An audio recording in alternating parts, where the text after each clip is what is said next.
Welcome to the Corporate Venturing Insider series. Today is very special. We are shooting directly from the GCV event in Monterey. So big thank you to Global Corporate Venturing for allowing this interview with someone very special, Anne DeWitt, General Partner at The Engine. Anne, welcome. Thanks, Nicolas. Would you like to maybe share your personal journey into corporate venturing in 5-10 minutes? Yeah, I'd love to. It's so special how everyone gets and finds their own path. Mine started after I had done my doctorate work. I was a chemical engineer, and after working for about 6 years at 3M company, I started thinking about what I was going to do next. I really enjoyed my time at 3M, a very innovative company. Very. A lot of the products being new product introduction in the past 5 years. I really loved my time there, especially as a sort of a card-carrying chemical engineer, and started getting more involved with the business discussions that were happening and being asked to be a part of kind of business-making decisions. At that time, I decided I wanted to sort of rewire my neural network, and so I actually went to Harvard Business School, and during my time there, I started working with a number of what people would now call, potential founders. We were working on, there was one group at Dana-Farber, another group that was coming out of MIT, and just started working with these very entrepreneurial teams.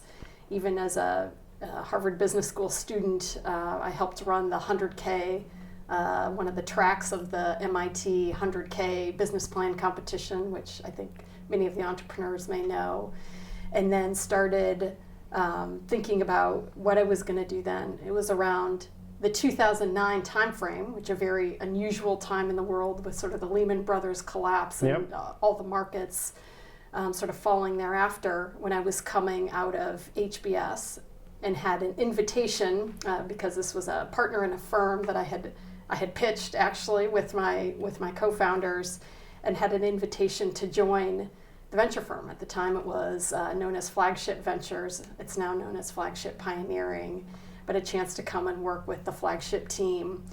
I remember telling the partner that I didn't really know what a venture capitalist did, but I thought their portfolio companies were really phenomenal and groundbreaking, and I thought I could be a better operator entrepreneur for having spent time in a venture firm. So that's my start of venture capital, which was really exciting and a fun experience for a little over 4 years in Flagship, as well as in a startup company that was founded by Harvard faculty, Flagship, and Arch Venture Partners. And coming out of sort of that experience, one of the CEOs that I had worked with at Flagship was a former Genzyme general manager of one of the businesses. And he said, well, let me introduce you to my old Genzyme colleagues because they're reactivating what used to be the old Genzyme Ventures Fund. And I thought, well, that could be interesting. So, and when someone of that caliber offers to make an introduction as a younger person, you take them up on the opportunity. So I did that and ended up meeting Bernard Davician, who was an entrepreneur. He became a part of the Sanofi family through an acquisition. He was the CFO of a company that they had acquired a number of years prior. And Bernard was, in fact, restarting the Genzyme Venture Group as Sanofi Genzyme Ventures, and with a different mandate than just Genzyme Ventures had at the time, an expanded mandate with a slightly different capital structure in the context of the CVC. So that was my entry. I loved the Genzyme team. I really liked Bernard, and I thought this was something exciting to try to kind of restart a firm, inside of a corporate, trying to use equity in that case as really, very strategic, but also wanting to make sure that the investments didn't lose money. So I don't want to say double bottom line, but kind of that approach that was being taken. In the biotech industry at that time, the CVC landscape was really evolving and developing quickly. So that was my entry into corporate venture. I spent a number of years there, both specifically in the venture team, but also in I'll call it the sister organization of business development, because both of those at Sanofi were under the same umbrella and were used in different ways to build relationships in the product pipeline for Sanofi. So that was my entry into corporate venture capital. I, of course, have since left corporate venture capital. I really loved my time inside of corporate venture, but I met my two partners that are now at The Engine, where I am today, and I heard that there was this sort of very unusual venture firm that was going to get started out of MIT. So when I looked at what the promise of The Engine, I thought that's a great fit for me, because it really brings together financial, institutional investing, corporate venture capital in some sense, as well as a whole bunch of skills I had as a card-carrying engineer way back in the day. So that's what brought me to The Engine. But yeah, very special, because the corporate world I actually really enjoyed. I had been there twice. But the mission of The Engine just drew me in. So that's where I am today. And in a way, it's like closing the loop, because you didn't mention, but you got your PhD from MIT. Right. And so let me double click first on the PhD. How much of that do you think is shaping your way of thinking about investments? And are you thinking about it as a positive bias, or sometimes it could be the wrong bias, or actually it's a good balance? Yeah.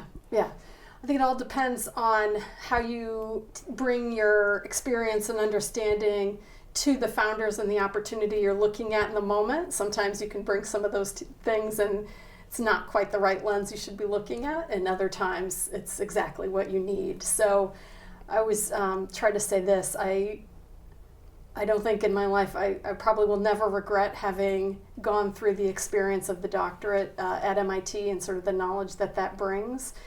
Because it's sort of a way of thinking, understanding how to dialogue with colleagues in very different disciplines. I was in an area that was highly sort of integrative or convergent as part of my doctorate. And so having that kind of formative experience for me, especially as I did not come from a family that had highly technical degrees nor advanced degrees, sort of getting that experience and sort of a part of the way the world works, I think was in fact very formative for me. And then being in a place where there are really excellent teachers in many ways. Teachers, not only the faculty, but teachers including your fellow graduate students and postdocs, and even the undergraduates that I worked with were incredible people in many different dimensions. So going to a place that really focused on the mission of how do we create breakthroughs and how are those going to translate into the world in all these convergent ways, I think was really important, and informs when I'm meeting with founders and opportunities today as I look at what are those founders driven and motivated by? How did they really come to, in many cases, the foundational work that they might have done in their own doctorate programs or postdoc programs? And how are they thinking about the translation of impact through commercialization? I think understanding that ecosystem and how research and how work gets done, and how far it can be taken in academia versus, really needs to be translated over into a company to move forward, I think is super important for me now, and particularly given what we do at The Engine, as many of the corporate venture capital groups, the areas that we operate in, are often, a combination of, there's a physical thing to be built, so there's hardware, in addition to software that has to come together, and it's often convergent with chemistry, material science, and biology. So sort of having an understanding of the trade-offs being made as a company is being built, the technical trade-offs with the market and business trade-offs, which come from kind of understanding the underpinnings of what... The first principles. Yeah, that's really, really important, as long as I can dial in the right dimensions of my past experience and sort of dial out the things that are not relevant to what I'm looking at. And I'm sure the art is about what you dial in and what you dial out. Exactly. And one thing we talk about is, of course, the product and the market fit, but you said something which I picked up about rewiring your network, your neural network, when you went to a business degree.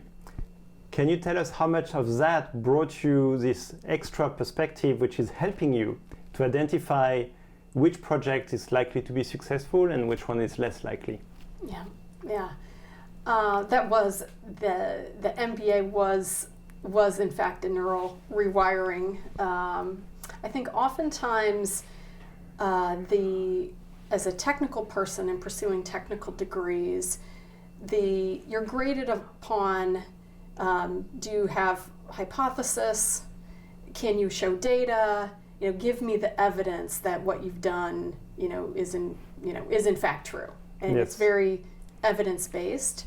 There is certainly room, I'm going to use the word for storytelling, but I think even in a doctorate, it's very much grounded in you have to show me the evidence, you have to produce that evidence in whatever mechanism you can. Or even if you're doing something new that's less specific to a hypothesis, you still have to back up how you got there.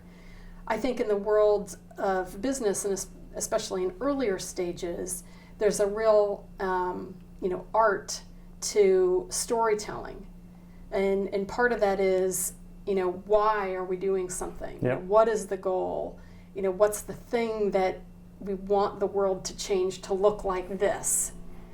And painting a compelling picture, and then backing into, what's the path that we're going to take to get there, or the possible paths we could take to get there, and what is it going to take to go down those paths, I think is something that many in different facets of business can wrap their minds around, and then back into, okay, so what is it we actually have to show, to go down that path in a very concrete sort of way, not just like the one or two sentences in a paper publication that said, and we could use this to solve the problems in XYZ, but without creating the tie between the problem and the two sentences of the abstract, and sort of how do we actually do that from the work that's being done in the results section, of the paper publication. So for me, that was a lot of that kind of retraining. It wasn't retraining, I'd say it was on top of how do I train for sort of that part of the brain, and yet keep, there's this evidence-based, in order for us to make progress, that you actually have to make the progress. That comes a lot with the technical training. Would you say there is an analogy between the brain, left brain and right brain?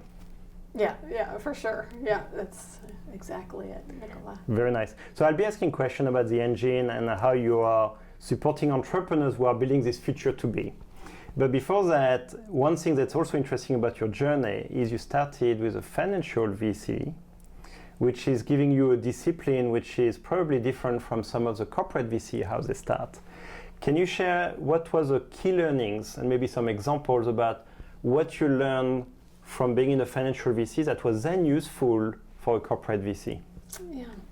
Yeah. So a couple of pieces. One, I think the flagship team is well known for this, as well as I think other institutional early stage venture funds. And it's really about thinking forward and making those bets on sort of things that aren't yet in existence. So I think that is, of course, a trait that we're looking for in venture capital, often a distinction between venture capital and private equity. Yeah. Right, that we're really looking, and we should be the best of the venture world, is really funding, that future that has yet to come, not necessarily the incremental advances. Yep. So I think Flagship did a good job of sort of training to what is possible and what could be, and then again sort of the path to get there, and there takes real capital and real partners in order to do it. So I think that was really instructive.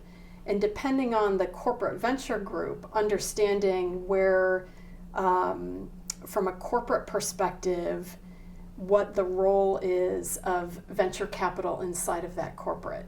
Because I think, as you and I were talking before we started here, it was really, there are many different flavors and many different reasons for being for a corporate venture capital group. The why. Yeah. So for some groups, it really is exploring white space for the company and doing it with equity. And for other groups, it's about, more like filling product pipeline. Yep.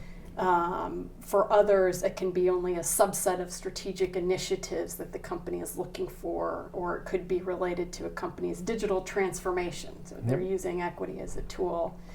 So I think that, at Flagship, I saw this without really knowing it at the time. I saw sort of this view of, I think, by and large, institutional venture capital in different ways. And then when I went into corporate venture, just realizing that there are different uses of equity, and being thoughtful and informed about what's kind of the goal of the use of the equity.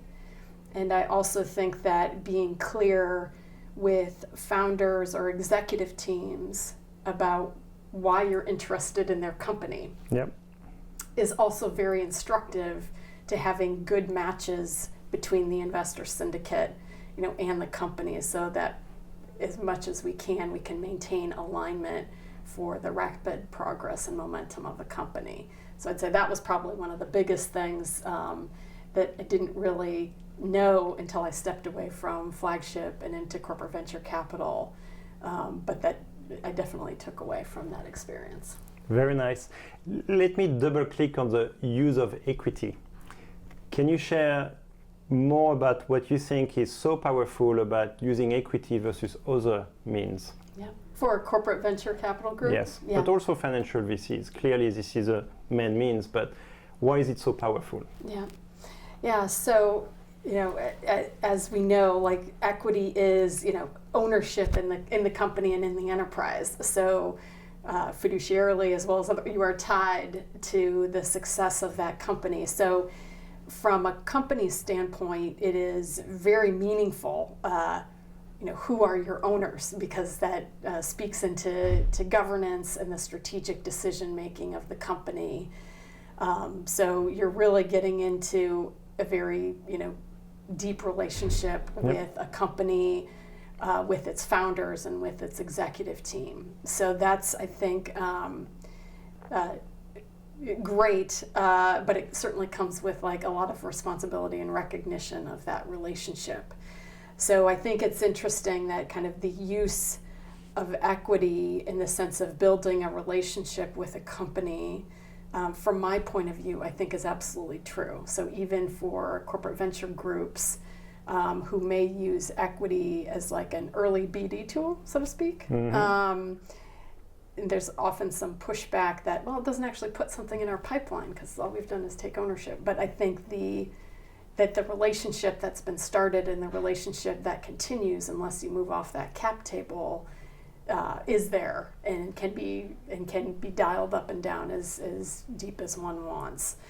So I think that is really important.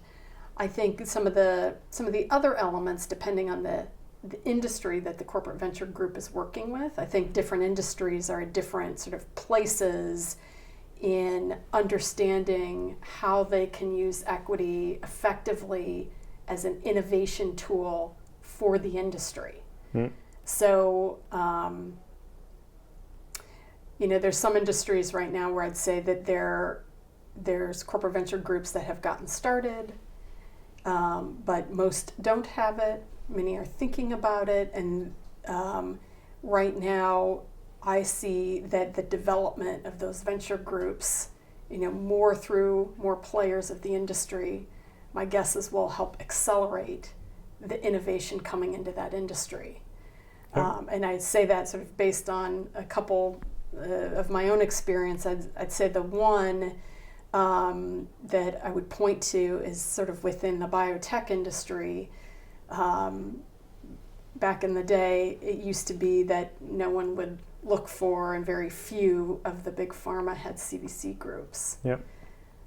Today, many of them have CVC groups. And while many other levers had to move for the innovation that we're now seeing in the types of curative medicines, et cetera, many levers had to be, but I think one of the important levers is the development of the CVC within the big pharma and understanding how to use that as a part of the innovation driver, of the industry. Of course, that has to translate into business development and joint ventures and acquisitions, et cetera. Yep. But I think that's been important for just accelerating and creating even more momentum for innovation within inside of that industry that I suspect we'll start seeing that translate over into other industries that are starting to kind of ramp up their activities. So let me double click on this. What would be the argument for a biopharma company was amazing R&D, track record of making good acquisitions, to need a CVC? Yeah. So I think that in the earlier days, that was absolutely true. It was inside R&D, Yep. and if we need something, we'll just go get it, and it's got to be later stage assets, so to speak. I think what started happening was there started to be these biotechnologies, new technologies that started to be making progress, and they could no longer be set aside as anomalies, but they were going to change kind of the fundamentals of the industry. A real trend. Not necessarily economically at first, that's taken a long time to play out, but the technology base was going to change, like the way that the industry did its business. And that couldn't be ignored anymore. But trying to figure out how to get that new way of working, new types of systems and technologies into the R&D enterprise, it's really hard to drop that in when you're getting a product at the end. And so one of the ways is actually by using that equity again earlier to try to understand, like, what does it take to develop these technologies? What does it take to capitalize? What does it take to scale them up? Yes. And that those scale-up dollars, I think CVCs have a massive role to play. So when we talk about energy transition, I can't wait to talk about this. But I think that was part of it, is that the large pharmas started recognizing that more innovation was happening outside of their walls that would be foundational to the industry than they could possibly have inside. So then the dynamics sort of switched, and that's, you have to be looking outside. You have to have external innovation teams. You have to know what's happening, because more is happening outside of your walls against the future of your company than what's happening inside, or that you could hire. Like that you could just, it's like, oh, I could just hire a bunch of PhDs. Yes. Like, that's it's hard not to do quite too. that. Yeah, it's not quite that. So I think those were some of the things that started to play out over that, kind of first decade, kind of 2000, let's call it 2000 to 2010, but it's probably a longer frame than that. I think it also touched on the not invented here, NIH. And here you worked at 3M, which is known to be a very innovative company. One of the flip side of being a very innovative company is believing that we can innovate on everything. What was a transition for 3M to start embracing the innovation from the outside? Yeah, that's a good question. There was some interesting. I think it can depend on kind of the CEOs. So not to kind of put it all back on there, but it does matter in terms of like setting the overarching strategy. Like, how is the company going to continue to compete in the future world? Yep. And I think that certainly the CEO and the agenda and kind of the mandate that CEO has coming in with the board is an important element to that transition. So while I wasn't at 3M more recently, this was earlier in my career, I was there at the time that the first CEO who had ever been brought in from the outside of 3M was hired. It was Jim McNerney. And even though I was one of tons of people, 77,000 or something, with inside of 3M, the company fully recognized that this was kind of a major deal, right? That for the first time ever in the history of 3M, which was very long. Strong signal. Yeah, that we're bringing in an outside CEO, and that CEO was coming clearly with a mandate. A couple different aspects as to how he in particular came in as a CEO, but I think that is a mark inside of 3M's history, and then sort of subsequent set of things that were happening inside the company, continue to get the company down that arc. And I think from the scientific point of view, since I was fairly close to, at that time they were called the corporate scientists. They were sort of the top of the dual ladder system inside of 3M. At the time, I think there were about 19 of them in the company. That was a group of people who were, I'd say, as corporate science, unafraid to look outside for innovation. Yep. And I think being able to continue to advance that along, and with support of CEO and board to be able to look out. So very nice. I have one last question about your personal journey before we move to the engine. One thing that came across is also you've met people who were very special along the journey, and you were open to the opportunities they were presenting to you. What would you share to the audience about this serendipity of meeting people that are going to change the trajectory of your career? Yeah, oh, that's a great question, which means I don't have an awesome answer other than, I always approached I'm not super specific about planning my life. I never was. I wasn't a planner. I could narrate for you in retrospect, but forward going, that's... I totally relate. That's not been my approach. I've always thought about it. Earlier in my career, it was like, where can I go where I think they'll be the best teachers? Again, teachers broadly defined. That's a golden nugget. Yeah, thank you. Golden nugget for sure, because that's how I thought about that. And so, and being open to learning with the broadly defined group of teachers and taking advantages of those opportunities that are being offered to you, and being clear with yourself about what's working and what's not, and try to follow the path generally of what's working. I think the other piece that, later in my career, at some point one goes through this little transition in life of where can you have the most impact? Because not to say that you're not continuing to learn, but at some point, either by responsibility or all the accumulated knowledge and experience, there's some moment when you become, really tied to the earth, which can be different for different people, that you then start thinking about, okay, not only a place to learn, but it's also about where can I have the impact, and often that comes with where can I share some of my experiences with those who are coming behind me and that I want to continue, the work that I've started. So I think that's another sort of element that, I now layer in there. But even in that vein, I continue to look for those and take advantages of, great people that I meet who have had tremendous impact, and how they've done that, and to learn and understand how to have impact. And that's what we call scaling impact. Not just one person's impact, but the many, many people you touch. Yeah. Let's move to the engine. Could you describe first what the engine is for the audience, and maybe what makes it so special? Yeah. So the Engine, we're an early stage venture capital firm. We're unusual in that our origin story is deeply embedded in MIT, where MIT, a number of years ago, the current president, Raphael Reif, had kind of looked out across MIT and saw tremendous pull of the venture community from certain departments, the bio department, the computer science department, but there was very little pull from the venture community for many of the departments, from material science, from chemistry, from nuclear engineering, EE. And why was this the case? Because the challenges of the world weren't only going to be solved by sort of bio and software. Yep.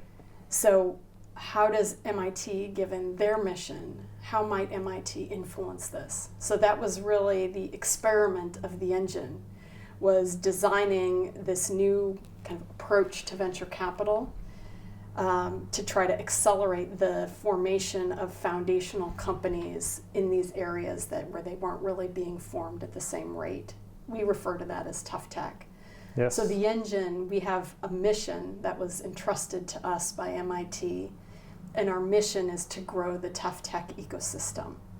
So that's how we're oriented with a set of values that sort of, for the number one value, it's how do we find and support ambitious, tough tech teams. And then with that comes, well, in order to do that experiment, we needed real money because companies need capital to get started on their translation path. So we have about 700 million under management today after 5 years in. Which is significant. Yeah. For early stage. Yes. We have an incredible network that draws on all the goodness of both MIT as well as Harvard joined in the second fund and many others. And then we have a set of infrastructure.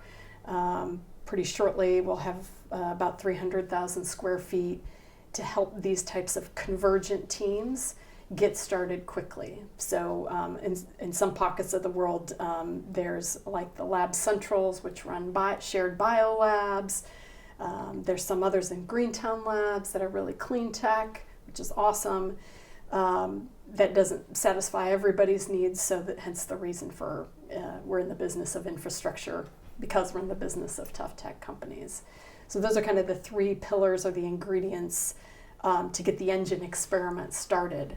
So I think we're relatively unique among venture capital firms, early stage venture capital firms, because number one of our focus on sort of tough tech foundational companies with the founders at the heart of that. Yep. Because of that unique relationship with MIT whereby we have a mission. And then sort of the set of things that we offer to founders to help build their companies and really just get them up and going out of kind of breakthrough academic research, those first kind of 2 to 4 years. So. Very nice. So I want to touch on infrastructure, but before that, you kind of hinted you had a first fund which was probably single LP MIT, and now you have a second fund with more than one LP. Can you talk about this transition? It feels very logical given the mission, but it would be good to understand how you are embracing more partners.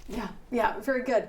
So on the first fund, MIT was an anchor, what's called the anchor LP. Yep. So they were about 10% of the capital of our first fund, which was a little bit over 200 million. So my partner, Katie Ray, when she started the engine, MIT was an anchor.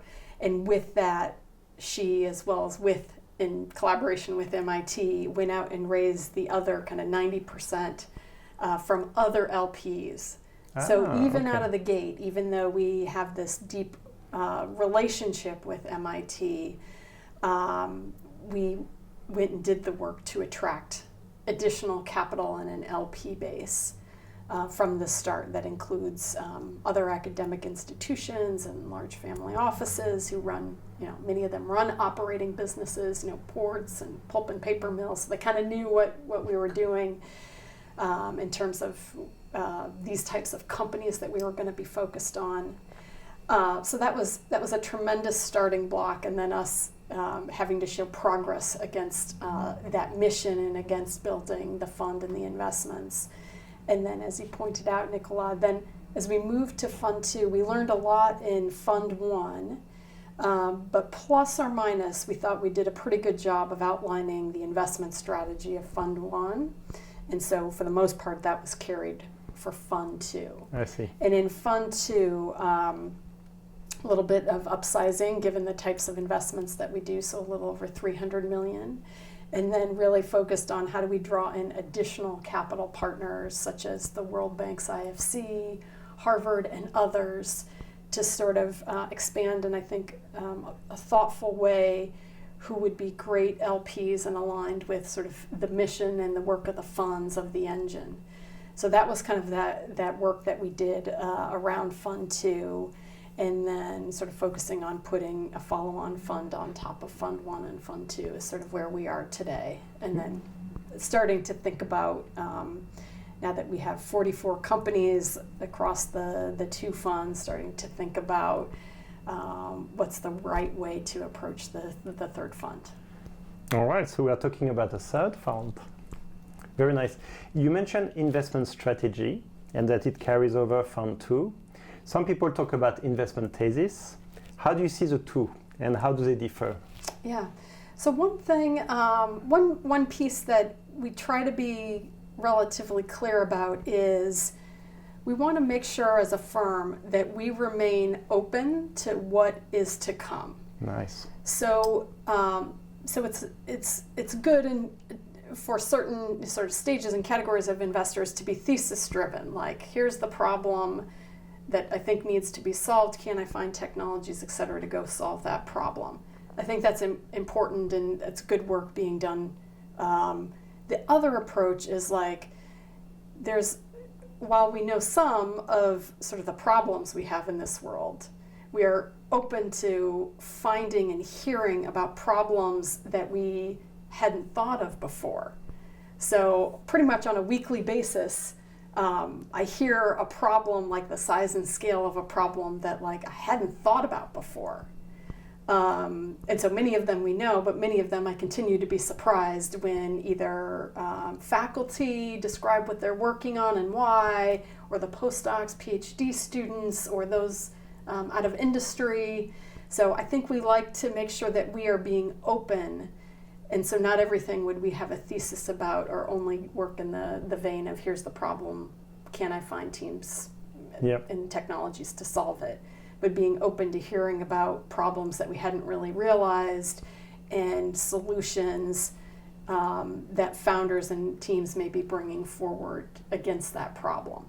So that's kind of how we think about it. We like to remain open on that, especially with the breakthrough sort of technologies that are happening inside of academia, and matching those with, again, the set of problems that we as individuals may not have full visibility or thought about. So that's kind of how I think about it. I think from one thing that for us will be consistent is that concept of sort of breakthrough academic research, and as the basis for what could be a foundational company for a new industry or a foundational company that would change an existing industry. And are we looking at a founding team that we believe, if not already, has the potential to be the long-term leaders of those companies? Okay. So that's kind of the other kind of key piece that we think of and that we're looking for when we're assessing investment opportunities. We think that the founders who have that leadership potential are the ones who will build the biggest companies, because in some ways they are also like mission driven to build that company and to see the outcome as the reason why they founded the company. And they have a vision of the future to be that they're passionate to create. You talk about being open, and clearly we're an ecosystem. How do you see working with corporate VCs and even financial VCs? Clearly you have the experience from the inside for both. But how do you see that helping the mission, maybe even accelerating the mission? Yeah. So I think that corporate partners, from my point of view, are critical to almost every foundational company to be built. In part because we were talking about sort of just the scaling piece alone, which is an easy one to point to, but I think we could come up with examples along the development chain. But if we're going to get sort of breakthroughs against problems we care about at global scale, rebuilding global scale brand new each time for each company, I don't know that makes a lot of sense for the purpose of economics and for the purpose of speed. And for those that already have that infrastructure around scale, and that they have the workforce, and they've done it before, and they have the local relationships, for example, I think it is actually imperative that we figure out ways for the largest of strategic corporates to partner with those young companies that are just hitting that scale point, because that's how we're going to go faster to the impact that we want. Time to success. Yeah. So I feel that and depending on corporate engagement with those young companies, as we were talking about, equity is, I think, it's not the only, but it can be a very important tool even for the engagement with the corporate, for also starting that relationship. And for some corporate teams, they actually need that to become comfortable with understanding the scientific or technical de-risking, understanding what scale up is so they can get like, I'm going to use the word comfortable with understanding what's the right way to put together skills and workforce and resources to go faster. And some of that just needs like time and experience and, working together on a small, R&D collaboration to really understand what 2 parties or 3 parties could actually do together, like in, say, a scale-up moment. So, or scale up for a certain application. If a company has like a platform, but you can't build all those pieces of the applications coming off of that platform like by yourself. Doesn't make sense in many cases. So, how do you go faster with corporate partners? So I think that's going to be really, just critical for almost all of the companies to be built, and in partnership with maybe the largest and the medium size of strategic corporates who have the workforce, have those resources, have those experiences, local relationships, because then we'll get there faster. Very nice. How do you make the distinction between corporates that don't have a corporate VC and the ones that have a corporate VC? And how do you engage with them maybe differently or maybe the same way? Yeah. So I think depending on the company, there's a couple different ways, even with our own corporate network, including TDK. It's like sometimes at the earliest days, it's just understanding, people call it customer discovery, right? Trying to understand what the pain points are, how are companies thinking about how they're going to compete in the future, the sets of technologies that are needed, the problems to be solved. So I think there's just that layer of what I'd call like customer discovery, for lack of a better word. Yep. I do think that coming out of that, there can be different product lines, et cetera, to be developed, or different parts of a technology platform to be de-risked to understand that opportunity. And depending on the corporate, there could be, again, sort of R&D collaborations, even JDAs to sort of do that work. Yes. I've also seen kind of a little bit of a layer past that. There's something that we talk about kind of called first of a kind. It means that there is a first, deployment or project to be done to kind of illustrate that the solution can work in a somewhat real environment. It may be like more of a pilot scale versus a commercial scale. Yep. But you're often trying to the young company is trying to demonstrate what we call a first of a kind. And so is there, like if there's a novel system within a balance of plant, there may be a way to work with a corporate on sort of the balance of plant, which is not the unique and differentiating feature of the young company, but the young company has a piece of that system. Yep. So that could be another way to work together, that each party may be bringing their own sort of resources to get the first of a kind project. And then if all goes well, there could be commercial contract that follows thereafter. So, so I think there's a number of different sort of layers, and depending on the interest and the way that the corporate is organized, even itself internally, how it's able to engage at each of those, layers of risk. Yes. For a young company, I think there has to be, a little bit of a matching process there, because from being inside of a corporate myself, it's like the different development teams or research teams. Some of them are more or less, capable or open to working with external parties. Some of them, for a set of reasons, may have more experience, may be more excited to do that, may have done it before, depending on the groups. And so sometimes one group may be more capable of engaging at an earlier level, whereas other groups are still just learning how to do that. Yep. So I think really that understanding, which I also find was part of the job as a CVC, I always found that job was like 85% internal and 15% external, meaning there was a lot to manage and understand and know about your organization, such that you can find opportunities that are really like a good match and for the different identify the superpowers you can bring to the entrepreneurs. Exactly. Yeah. So you talk about risk and de-risking. Let's talk about the infrastructure at the engine, because I'm sure this is all about helping entrepreneurs go faster to that success. But tough tech is kind of always extremely precise. So how do you create an infrastructure that can help many versus just one or two at a time? Yeah, yeah.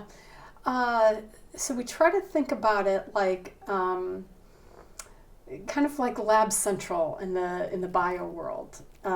So how do we offer a set of basics of laboratory that's hard to find even at the university, where there's a chem lab, a bio lab, a machine shop, an optics room, a maker space, all within the same space. So if a team's workflow involves those things, which many of our teams do because they're convergent in the earliest days when they're still trying to figure out what is it that they're making, that space is all available like in a shared way. So it's not as if a company has to build for themselves my own machine shop, my own chem lab. Which are very expensive. Very expensive, and I would argue a terrible use of an equity dollar. Yes. So how do we do that in an environment where it's shared laboratory space so they can each use, a part of that to figure out at the time when they've raised enough capital and know enough about their workflow, actually know what of that they need. And then what we try to do, in addition to just the sort of shared labs and offices, how do we create access in a very easy way to, an easy example would be highly specialized equipment, like a SEM, a scanning electron microscope. Most companies aren't going to be able to afford that either on an equity dollar, but they may need it for characterization of their material. Yep. So how do we create awareness of where those resources are, and that the ability to get access, that we're easing the path.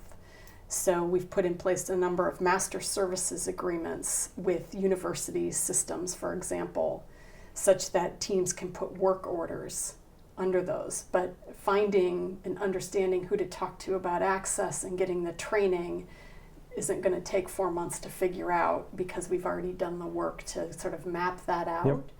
And then teams can, again, kind of get their work orders, get trained, and can, get to doing the experiment rather than trying to identify how they're going to get it done. So that's kind of how we think about the infrastructure piece, and how to kind of ease the path is, basic set of just laboratory space with the permits, et cetera, so they can do the work. And then when there's specialization or specialized equipment, how can we create that sort of network of resources so they can discover it and get access to it in a very streamlined way. So this infrastructure is a major part of your investment. You're creating a superpower that then you share with your portfolio companies.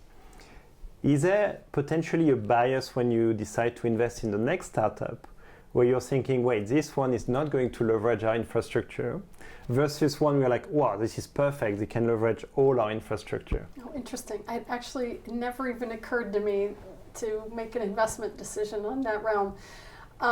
So I think unconscious bias, maybe? Yeah, never occurred to me that would be a.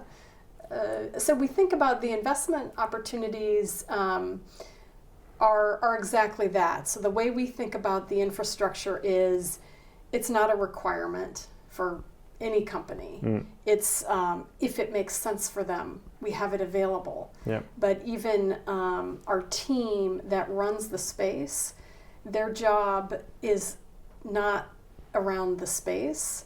Their job is to find the teams the right space, I see. whether or not it's our space. So, because that's the business we're in. We're in the business of accelerating tough tech companies. Yeah. We're sort of not in the business. We run shared labs, but that's not like the business. We're in that business because we're trying to accelerate companies, and if others take care of that, great, awesome.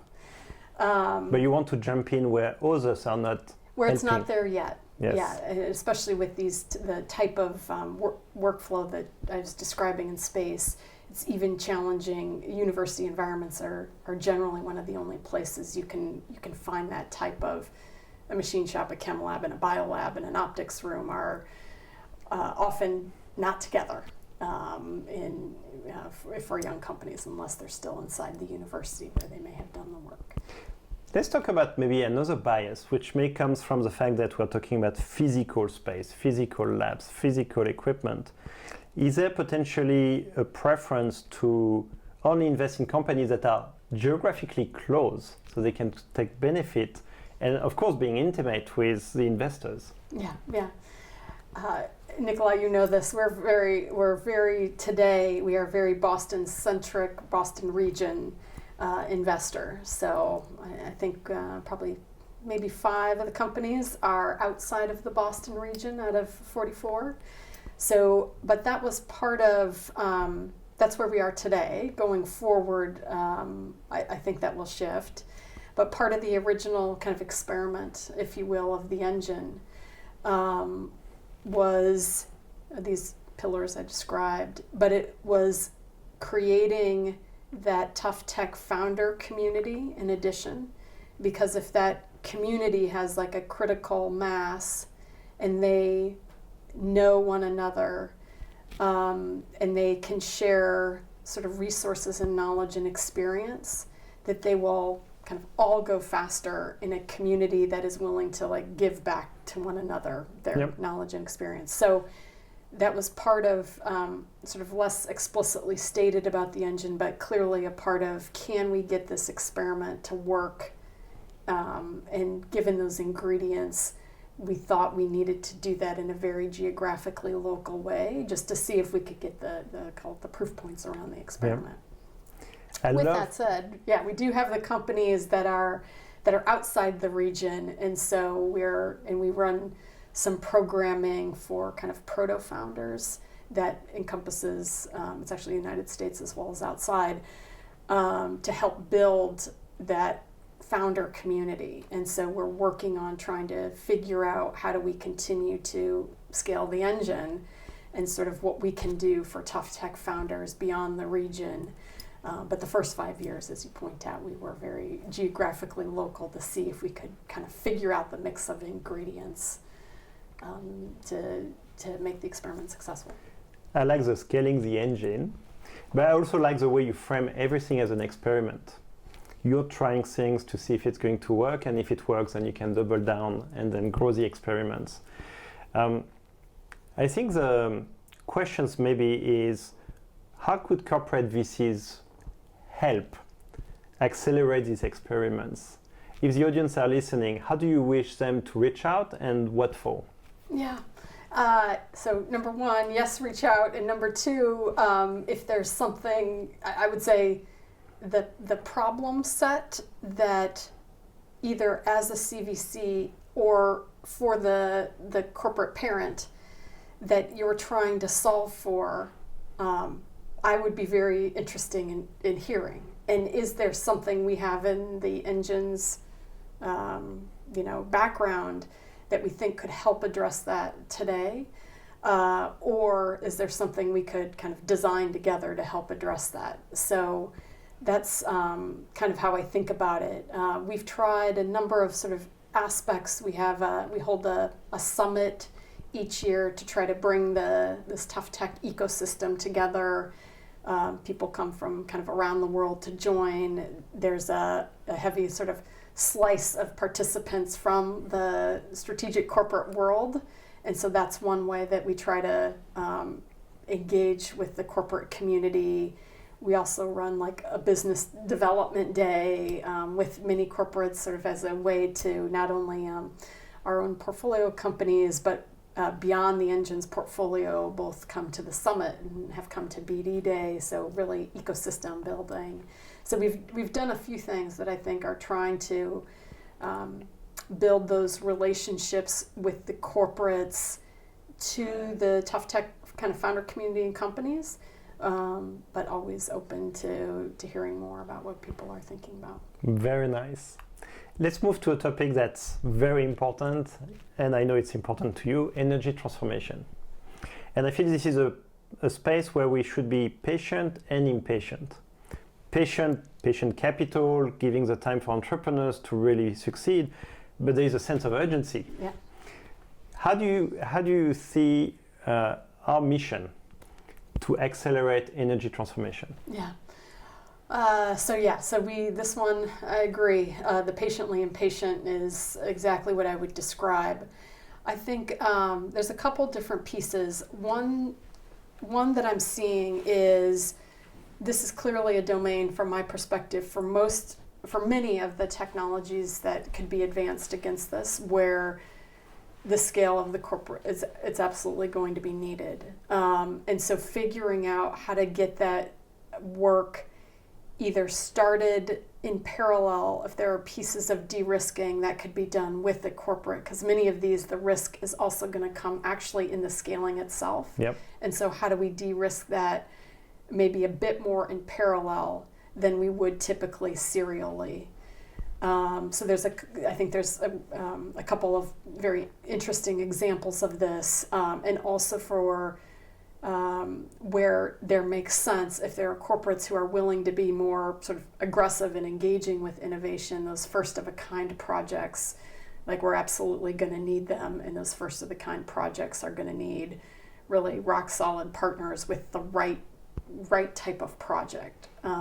So we had a company form energy in the long-duration battery storage place, where there's one of the companies in Minnesota was the first to sort of step in and say, hey, we're gonna be taking this one, coal plant offline. Let's see if we can get that project up and going. Who really stepped in to do really the first of a kind with Form Energy, and which was a great success. Yeah, which I think was really transformative for Form to really have that type of partner willing to step in. But we all recognize, this is the first of the kind. It's a blueprint. Yeah, project that we're going to do. So I think that those types of things will be really important. Another one, a company, Quaise, that's earlier in its technology de-risking journey. It's a deep geothermal drilling company. Mm-hmm. Deep meaning like 10-kilometer deep type company. But a very interesting engagement with Neighbors, the largest land-based driller, for working with Neighbors on some of the drilling, technologies and understanding that they have with the Quaise team. Even though there's a lot of technical de-risking that still has to be done within Quaise, but sort of Neighbors being, willing to step in and sort of work collaboratively with that team and offering like what they have. And that particular Quaise team, like the Form Energy team, has a lot of industry experiences. The founders and executives are out of Schlumberger. So, so really interesting ways that I think some of the corporates who are willing to kind of step into that early space. Same with, I think we've seen E&I also be very, forward-leaning. They actually wrote the Series A, the first investing docs into a company called Commonwealth Fusion Systems. On fusion? Yeah, nuclear fusion company, I'm going to say 4 years ago, but I think really put like a mark in the ground for someone like an E&I to say, okay, the time for fusion may be now, like we haven't shown it yet, but as soon as somebody shows it, and hopefully Commonwealth Fusion, like we will be living in a world where fusion is possible. It's going to be like all of a sudden we'll be living there, like when we get there. Yeah. Yep. So E&I think being very forward thinking a number of years ago and being willing to sort of step in very early, just as the company was getting pulled out of, I shouldn't say pulled out because there's still a very deep relationship with the MIT Plasma Science and Fusion Center, but as that company was getting started, as its private entity, that E&I, willing to step in, even using equity, as the dominant tool there, to get that company up and going, and some, a kind of a level of validation within the industry, that wouldn't have been there had they not led that round. And this is a space where you need extremely high level of capital to get to the point where you have a product. Exactly. Yes. Yeah, exactly. So non-trivial engineering endeavors, just engineering to show the first of the kind. Oh, it's not just technology risk. You have physics risks and yes. Yes, and then being able to for Form, for Commonwealth Fusion, for Quays, once they get there, it's like, how do you actually get that solution out across the globe in a time scale that matters? Like, you can't wait 40 years for... The impatience part. Yes. So how do we, do the technical de-risking in such a way that gets us to a point where we would all have confidence it's commercially relevant and viable, and then will come the next step, which is, okay, and now actually how do we, get the workforce trained to do these installations, to build these new plants or storage facilities, or yeah. Very nice. So in the last 2 minutes, I would like you to maybe share with the audience what you are most excited about your next investments. Which space? There's so many good things moving right now. This is like, it's like the world is like, there's so many, it's so exciting, like the talented like founders and leaders, and I think, I'm so excited just what we've seen. I'll talk about one group because I've kind of talked quite a bit about the postdocs, the grad students, like their body of work and bringing it forward. Yep. But there's actually, I love that group. That's probably a sweet spot of the engine.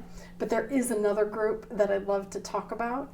And there's a group that we're seeing that's kind of, I'm going to say it's kind of 5 to 15 years of industry experience. Yep. And so it's a group that has been in industry. They've been at Baker Hughes, they've been at Schlumberger, they've been in like the biotechs, and they are stepping forward because they know enough and have seen the problems to be solved, but they have found and have done the work to find potential solutions to those problems that they're not able of advancing inside of the corporate setting, or they've already left the corporate setting in order to find potential solutions. And that group, I think, is a very exciting group of founders. Yep. And they're often seeing some very convergent approaches. So it may be an oil and gas engineer who's looking at the plants she's building and looking at the wastewater streams coming off of that and thinking about what can I do with those waste streams to turn that into value, right, for example. So I don't know. There's also that group that I'm equally excited about, in addition to those who are advancing really phenomenal work inside of academia. But I think we'll continue at the Engine to focus on solutions that are in the areas of industry and climate that are impacting at a big scale, like human health, and then kind of how we move bits and bytes in people around the world. Well, all those things I continue to be excited about. Thank you, Anne. Your passion is obvious, your excitement is obvious, and I can only wish that you make more experiments that will really contribute to society. Thank you for spending time with us, and thank you for all the insights and golden nuggets you shared with us. Thank you. Nicolas, was great. Thank you.